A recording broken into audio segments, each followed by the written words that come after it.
The wind howled so loud it drowned out my thoughts. The cabin door slammed shut behind us, snow piling up against it instantly. My boss looked around the room once. Twice. Then turned to me and said the sentence I never thought I'd hear from her. "There's only one bed," she said. A pause.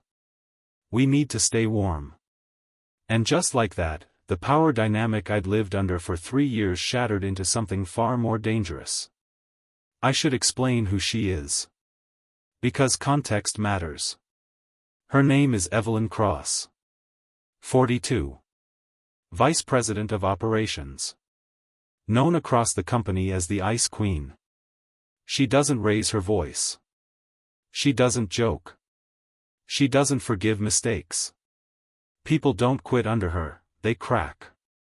And somehow, I'd been assigned to accompany her on a corporate retreat in the Rockies. Just the two of us. Which already felt like a mistake. The trip was supposed to be simple. One-day inspection of a newly acquired resort property. Private helicopter up. Dinner. Sleep. Back down by morning. In and out. No bonding. No conversations beyond business. That was the plan. Then the storm came out of nowhere. Whiteout conditions. Helicopter grounded. Roads buried. By nightfall, we were officially stranded. No signal. No power. No backup coming until morning, *maybe star. And that's how we ended up here. A small emergency cabin meant for hikers. One room. One heater that barely worked. One bed. Evelyn took off her gloves slowly, methodically, like she was still in a boardroom. "We'll ration heat," she said. "We can't let the temperature drop." I nodded, trying not to stare. She removed her coat.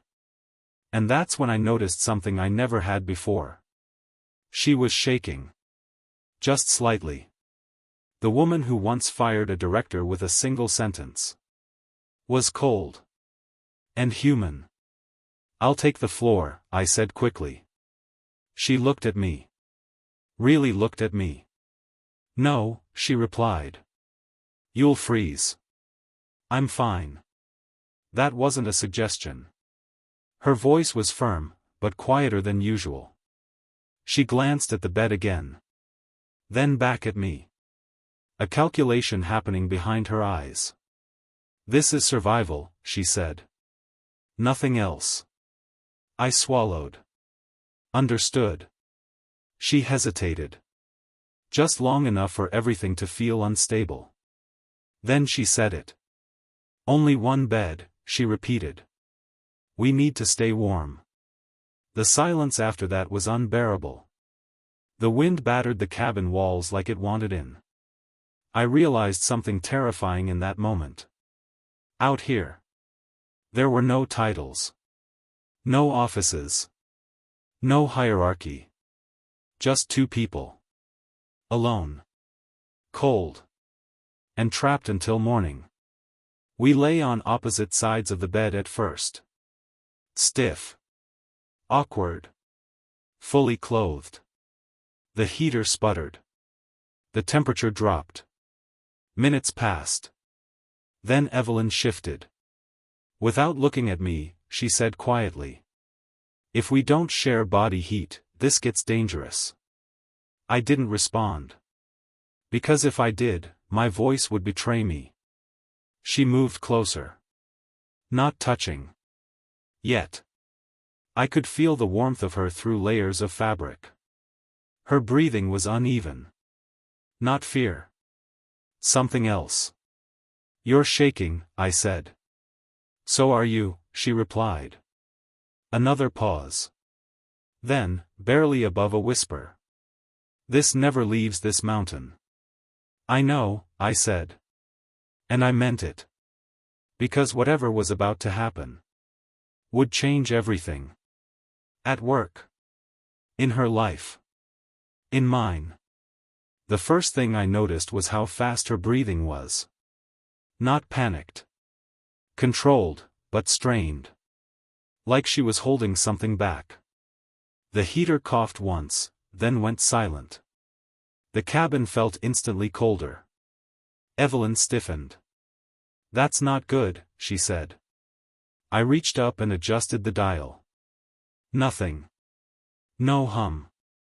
No heat. Dead. For the first time since I'd known her, she closed her eyes. Just for a second. But it said everything. "We'll have to conserve warmth," she said. "Body heat is our only option now." Still professional. Still precise. But her voice was softer. Closer. She shifted again, this time deliberately, until our sides touched. A spark ran through me, sharp and electric. I didn't move. Didn't breathe. Didn't dare acknowledge how wrong, and right, it felt. "This is not an invitation," she said quietly. "I know," I replied. She paused. "Good." But she didn't move away. Minutes passed. Or hours. Time felt meaningless in the dark. The storm outside screamed like it was trying to tear the mountain apart. Snow rattled the windows. Wind forced its way through every crack. Evelyn's hand brushed mine accidentally. She pulled it back instantly. "Sorry," she said. "It's fine," I replied too quickly. Another pause. Then she surprised me. "No," she said.